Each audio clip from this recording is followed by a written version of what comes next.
ассалому алейкум зиндаи саломат хонум Обуз сарбаланд бошед. Якта тамошобин аз амин канали ман хоҳиш кардааст, ки ман амри маъруф ва наҳӣ аз мункар кунам.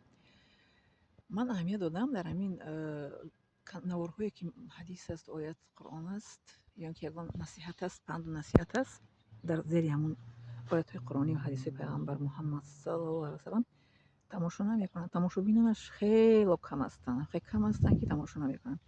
Барои ҳамин ман кам яъне чӣ мегӯянд, тез не дер мекунам амин чизҳои чӣ мегӯянд, аз оятҳои Қуръон ягон чӣ мефаҳмонам ба шумо, аз ҳадисҳои пайғамбар Муҳаммад саллаллоҳу алайҳи ва саллам мефаҳмам. Дер барои тамошобинаш хело кам аст. Хоб, мувофиқи талаби ҳамун тамошобинам ман ин видеоро карда истодам, ки дар ҳамин оятҳои Қуръонӣ ва ҳадисҳои пайғамбар Муҳаммад саллаллоҳу алайҳи ва саллам ҷойгир мешавад якчандташ. Дар ояти чӣ мегӯяд, ку сураи Зилзилат, касе зарре неки кунад мебинад, касе зарре бадӣ кунад мебинад.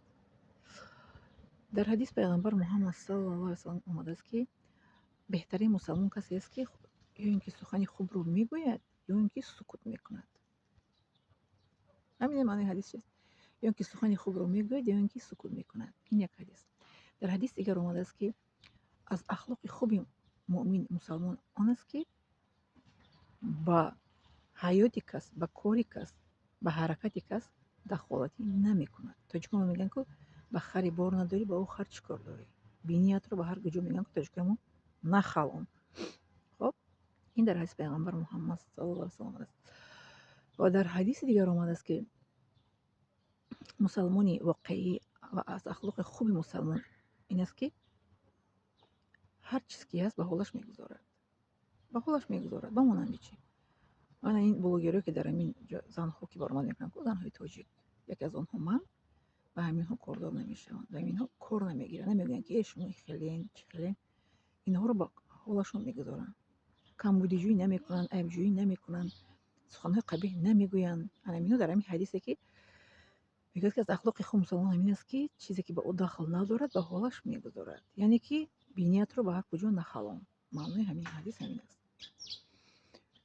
дар ҳадиси дигар омадааст, ки имони шумо вақте комил мегардад, вақте ки он чиро ба худатон мехоҳед ва онро низ ба бародар ва хоҳари худ хоста бошед. хоб, ҳадисҳо зиёд ҳастанд дар бобати ҳамин амали нек, сухани нек. аммо дар сураи Ёсин омадааст, ки рӯзи қиёмат дастони шумо, пойҳои шумо шаҳодатӣ медиҳанд, ки пойҳои шумо ба куҷо рафт, кадом амалҳоро кард ва дастони шумо чӣ гуна нависту, чӣ гуна комментариҳо ба одамҳо навист. Инҳо шоҳидӣ медиҳанд. Дар кадом ҳолат? Дар ҳолате, ки инсон дурӯғ мегӯяд. Инсони дурӯғгӯй, ку дар ин дунё дурӯғ мегӯяд. Вақти қиёматам, ки баъд аз мурдан мегӯянд, ку зинда гардонида баъд аз миронидан, баъд аз дунё гузаштем, моро боз зинда мегардонад Аллоҳ таоло, мо ба савол ҷавоб карда мешавад дар қиёмат.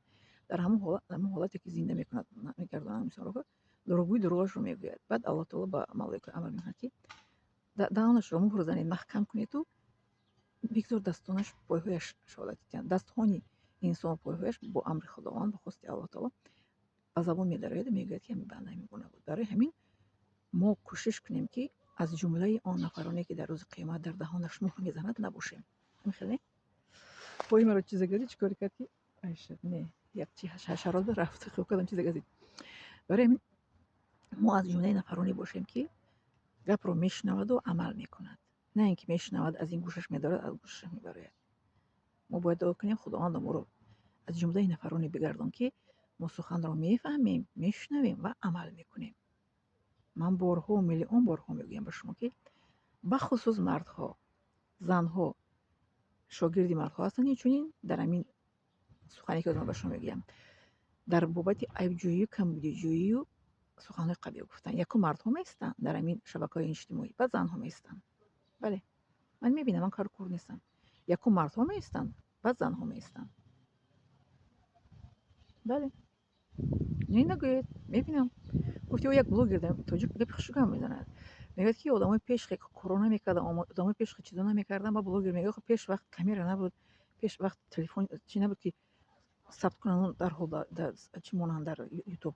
пеш мекарданд, набуд телефон. ҳозир мебинанд, ки як дихта қати як бача даст ба даст, о рафтестиянд, ёки як бача қати гап даста ва ака хоҳаранд, мисол ки ҷияну холаанд, ваё чӣ бохеле гап задестиянд, чӣ ба хандидестиянд, чӣ ба шӯхӣ кардестиянд. мегӯяд, ки пайғамбар саллаллоҳу алайҳи ва саллам, ки аз гумони бад خودتان رو نگاه دارید. از یک شبهه خودتان رو دور بیاندازید. در حدیث دیگه اومده که از گمان های بد خودتان رو دور بیاندازید، از شبهه جایی که شبهه هست خودتان رو دور بیاندازید. دیدید یک بار نگاه کردید نظر دو مرتبه نگاه نکنید که در وجود دختر بچه بوسه کرده ایستادن، دختر بچه کپ زده ایستادن، دختر بچه جنگ کرده ایستادن. به شما چی؟ به شما چی؟ یا که به ما چی؟ به من چی؟ مثال به ما چی؟ میگن که بخری بار نداری به او خرج کار داری. مادر همتی من میگن که وقتی که در راه رفتید یگان کس رو نگاه نکنید، پیش شمخ راست نگاه کنید، این طرف دست چپ راست نگاه نکنید که کی ایستاده است و کی چیکار کرده ایستاده است. بله، ما باید که دعا کنیم خداوند ما رو از جمله شنوندگان و عمل کنندگان بگردان، نه اینکه از جمله شنوندگانی که و در زیر کامنتاری بلاگرای همین تاجیک شما سخنهای مسخره‌آمیز، عیبجویی، کمبودیجویی، سخنهای قبیح، بدنام کنی، نامهای بد میمونید. مرا میبینید، میدونید چی میگم؟ عجینه صلحی مرا گفتید، دجال گفتید، شیطان گفتید، عجینه گفتید و غیر و غیر و غیر هکذا مرا گفتید. اینا کی مینویسد به من؟ مردها البته مینویسند. مردهایی که جنس زن رو بد میبینند سببش چیست؟ که همون مرد رو یا مادرش به مهر محبت کلام کرده است، یا اینکه اپا خواهرش یا خاله‌اش یا که عمش کسی همون مرد رو سخت رنجونیده است.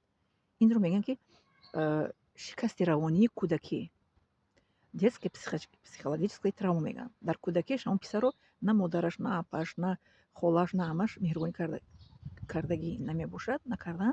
برای همین این پسر بد میبینن جنسی زن رو، در جایی که باشد نش میزند. تو گپ نزن، تو عجینه صلحی میسومارن، شیطان، دجال، ما ترسیدم. انا میگونه این سببش همین است که همون پسرچه بیچاره نمیهری مادر دیده است، نمیهری اپا خواهر دیده است، نمیهری خاله عمه دیده است، نمیهری بیبی رو دیده است. برای قصدش رو از هر کس میگیرد، قصدش رو هر کس میگیرد. مثل که نما رو تجاوز کردن با من بد میاد که یک جنسی مرد سخنی بد گوید، من بد میبینم همون مرد رو. برای که من رو چی میگن شکست روانی گرفتم در 20 سالگیم. جنسی مرد رو کسی که مردی که مرا سخنی بد گوید من بد میبینم و آن رو چشم دیدن ندارم. انا همین مردی که دشنام میکند و سخن قبیح میگوید و عیب جویی میکند و زنهای بلوگر رو هرچی میگوید که این مردی میباشد که مهر جنسی زن رو در آیلش نگرفته است، نه از مادرش، نه از اپا خواهرش، نه از بیبیش، نه از غیر دیگر. بله، انا میگونه سبب همین است. من این رو از تجربه خودم میگم به شما. حتی باز زنش رو میزند، همین گونه مرد زنش رو میزند و بلوگرها رو سخنهای قبیح میگوید، جنسی زن رو چشم میدن نمیکند. بله همتان عزیز، مینه دارم از شما.